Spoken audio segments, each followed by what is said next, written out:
A solid-state drive is a solid-state storage device that uses integrated circuit assemblies as memory to store data persistently. SSD technology primarily uses electronic interfaces compatible with traditional block input-output hard disk drives, which permit simple replacements in common applications. Additionally, new I/O interfaces, like SATA Express, have been designed to address specific requirements of the SSD technology. SSDs have no moving components. This distinguishes them from traditional electromechanical magnetic disks such as hard disk drives or floppy disks, which contain spinning disks and movable read-write heads. Compared with electromechanical disks, SSDs are typically more resistant to physical shock, run silently, have lower access time, and less latency. However, while the price of SSDs has continued to decline over time, consumer-grade SSDs are still roughly 8 to 9 times more expensive per unit of storage than consumer-grade HDDs. As of 2014 update, most SSDs use NAND-based flash memory, which is a type of non-volatile memory that retains data when power is lost. For applications requiring fast access but not necessarily data persistence after power loss, SSDs may be constructed from random access memory.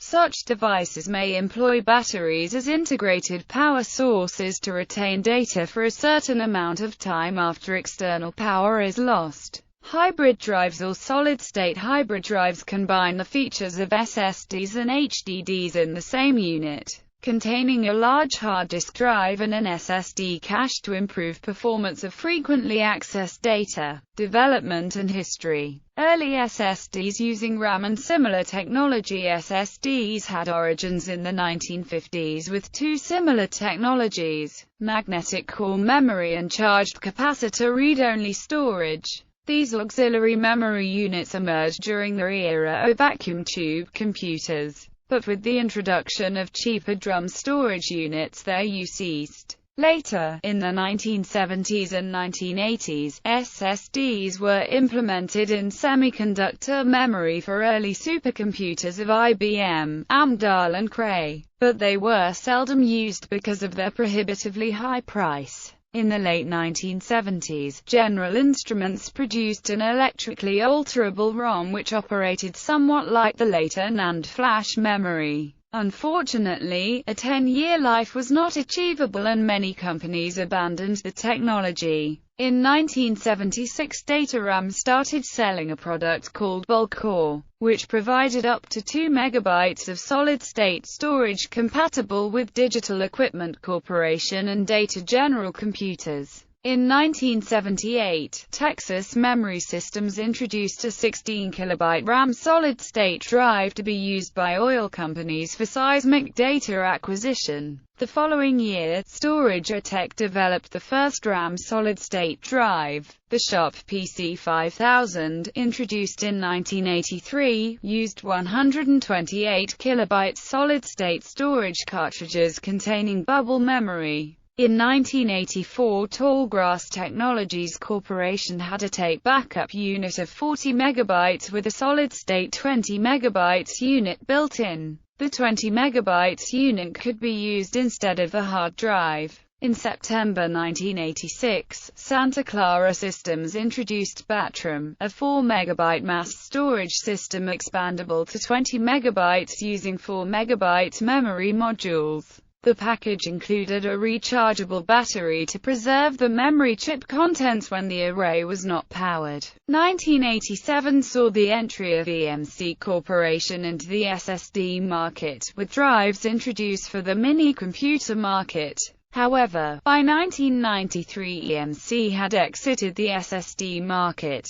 Software-based RAM disks were still used as of 2009 because they are an order of magnitude faster than other technology, though they consume CPU resources and cost much more on a per GB basis. Flash-based SSDs in 1989. The Psion MC400 mobile computer included 4 slots for removable storage in the form of flash-based solid-state disk cards. using the same type of flash memory cards as used by the Psion Series 3. The flash modules did have the limitation of needing to be reformatted entirely to reclaim space from deleted or modified files. Old versions of files which were deleted or modified continued to take up space until the module was formatted. In 1991, SanDisk Corporation created a 20 MB solid-state drive which sold for $1,000. In 1994, STEC, Inc. bought Cirrus Logic's flash controller operation, allowing the company to enter the flash memory business for consumer electronic devices. In 1995, M Systems introduced flash-based solid-state drives. They had the advantage of not requiring batteries to maintain the data in the memory, but were not as fast as the DRAM-based solutions. Since then, SSDs have been used successfully as HDD replacements by the military and aerospace industries, as well as for other mission-critical applications. These applications require the exceptional mean time between failures rate that solid-state drives achieve, by virtue of their ability to withstand extreme shock, vibration and temperature ranges. In 1999, Bitmicro made a number of introductions and announcements about flash-based SSDs, including an 18 GB 3.5-inch SSD. In 2007, Fusion IO announced a PCIe-based SSD with 100,000 input-output operations per second of performance in a single card, with capacities up to 320 GB. At CeBIT 2009, OCZ Technology demonstrated a 1 TB flash SSD using a PCI Express x8 interface. It achieved a maximum write speed of 654 MB per second and maximum read speed of 712 MB per second. In December 2009, Micron Technology announced an SSD using a 6 gigabits per second SATA interface. Enterprise flash drives are designed for applications requiring high I/O performance, reliability, energy efficiency and, more recently, consistent performance. In most cases, an EFD is an SSD with a higher set of specifications, compared with SSDs that would typically be used in notebook computers. The term was first used by EMC in January 2008, to help them identify SSD manufacturers who would provide products meeting these higher standards. There are no standards bodies who control the definition of EFDs, so any SSD manufacturer may claim to produce EFDs when they may not actually meet the requirements. In the fourth quarter of 2012, Intel introduced its SSD DCS3700 series of drives, which focuses on achieving consistent performance, an area that had previously not received much attention but which Intel claimed was important for the enterprise market. In particular, Intel claims that at steady state the S3700 drives would not vary their IOPS by more than 10 to 15%. And that 99.9% of all 4 KB random IOs are serviced in less than 500 microseconds. Architecture and function. The key components of an SSD are the controller and the memory to store the data. The primary memory component in an SSD was traditionally DRAM volatile memory, but since 2009 it is more commonly NAND flash non-volatile memory. Controller. Every SSD includes a controller that incorporates the electronics that bridge the NAND memory components to the host computer. The controller is an embedded processor that executes firmware-level code and is one of the most important factors of SSD performance. Some of the functions performed by the controller include error-correcting code, wear leveling, bad block mapping, read scrubbing and read disturb management, read and write caching, garbage collection, encryption. The performance of an SSD can scale with the number of parallel NAND flash chips used in the device. A single NAND chip is relatively slow, due to the narrow asynchronous I/O interface, and additional high latency of basic K operations, When multiple NAND devices operate in parallel inside an SSD, the bandwidth scales, and the high latencies can be hidden, as long as enough outstanding operations are pending and the load is evenly distributed between devices. Micron and Intel initially made faster SSDs by implementing data striping and interleaving in their architecture. This enabled the creation of ultra-fast SSDs with 250 MB per second effective read-write speeds with the SATA 3 GB per second interface in 2009. 2 years later, SandForce continued to leverage this parallel flash connectivity, releasing consumer-grade SATA 6 GB per second SSD controllers which supported 500 MB per second read-write speeds. SandForce controllers compress the data prior to sending it to the flash memory. This process may result in less writing and higher logical throughput, depending on the compressibility of the data. Memory flash memory-based. Most SSD manufacturers use non-volatile NAND flash memory in the construction of their SSDs because of the lower cost,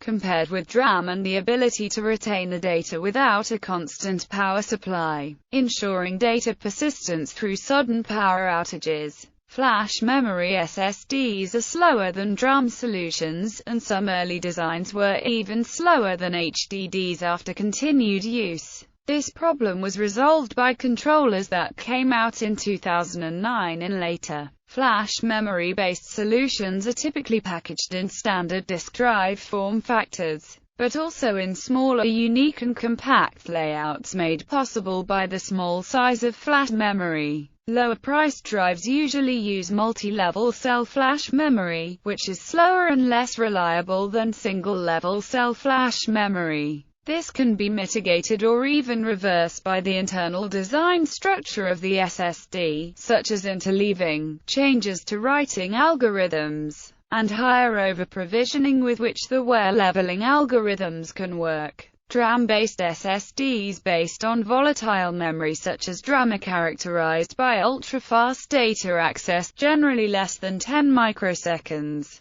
and are used primarily to accelerate applications that would otherwise be held back by the latency of flash SSDs or traditional HDDs. DRAM-based SSDs usually incorporate either an internal battery or an external AC/DC adapter and backup storage systems to ensure data persistence, while no power is being supplied to the drive from external sources. If power is lost, the battery provides power while all information is copied from random access memory to backup storage. When the power is restored, the information is copied back to the RAM from the backup storage, and the SSD resumes normal operation. SSDs of this type are usually fitted with DRAM modules of the same type used in regular PCs and servers, which can be swapped out and replaced by larger modules, such as iRAM, HyperOS Hyperdrive, DDR Drive X1, etc. Some manufacturers of DRAM SSDs solder the DRAM chips directly to the drive, and do not intend the chips to be swapped out, such as SRAM, Eon Drive, etc. A remote, indirect memory access disk uses a secondary computer with a fast network or InfiniBand connection to act like a RAM-based SSD. But the new, faster, flash memory-based SSDs already available in 2009 are making this option not as cost-effective. While the price of DRAM continues to fall, the price of flash memory falls even faster. The flash becomes cheaper than DRAM. Crossover point occurred approximately 2004. Some SSDs, called NVDIMM or Hyper-DIMM devices, use both DRAM and flash memory. When the power goes down, the SSD copies all the data from its DRAM to flash. When the power comes back up, the SSD copies all the data from its flash to its DRAM. In a somewhat similar way, some SSDs use form factors and buses actually designed for the DIMM modules, while using only flash memory and making it appear as if it were DRAM. Such SSDs are usually known as ultra-DIMM devices. Drives known as hybrid drives or solid-state hybrid drives use a hybrid of spinning disks and flash memory. Some SSDs use magnetic-resistive random access memory for storing data. In 2015, Intel and Micron announced 3DX-Point as a new non-volatile memory technology. Intel plans to produce 3DX-Point SSDs with PCI Express interface in 2016, which will operate faster and with higher endurance than NAND-based SSDs. While the areal density will be comparable at 128 gigabits per chip, for the price per bit, 3DX-Point will be more expensive than NAND, but cheaper than DRAM. Cache or buffer. A flash-based SSD typically uses a small amount of DRAM as a volatile cache, similar to the buffers in hard disk drives. A directory of block placement and where leveling data is also kept in the cache while the drive is operating. One SSD controller manufacturer, SandForce, does not use an external DRAM cache on their designs but still achieves high performance. Such an elimination of the external DRAM reduces the power consumption and enables further size reduction of SSDs. Battery or supercapacitor. Another component in higher performing SSDs is a capacitor or some form of battery, which are necessary to maintain data integrity so the data in the cache can be flushed to the drive when power is lost. Some may even hold power long enough to maintain data in the cache until power is resumed. In the case of MLC flash memory, a problem called lower page corruption can occur when MLC flash memory loses power while programming an upper page. The result is that data written previously and presumed safe can be corrupted if the memory is not supported by a supercapacitor in the event of a sudden power loss. This problem does not exist with SLC flash memory. Most consumer-class SSDs do not have built-in batteries or capacitors. Among the exceptions are the crucial M500 and MX100 series, the Intel 320 series, and the more expensive Intel 710 and 730 series. Enterprise-class SSDs, such as the Intel DCS3700 series, usually have built-in batteries or capacitors. Host interface. Apart from associated connectors, the host interface is not physically a component of the SSD, but it is a key part of the drive. The interface is usually incorporated into the above-discussed controller, and is many times one of the interfaces found in HDDs. They include serial attached SCSI, generally found on servers, serial ATA, PCI Express, fiber channel, almost exclusively found on servers, USB, parallel ATA, mostly replaced by SATA, SCSI, generally found on servers, mostly replaced by SAS. Last SCSI-based SSD was introduced in 2004. Besides the host interface, SSDs also use different logical device interfaces, including Advanced Host Controller Interface, NVM Express, and certain proprietary interfaces. Logical device interfaces define the command sets used by operating systems to communicate with SSDs and host bus adapters.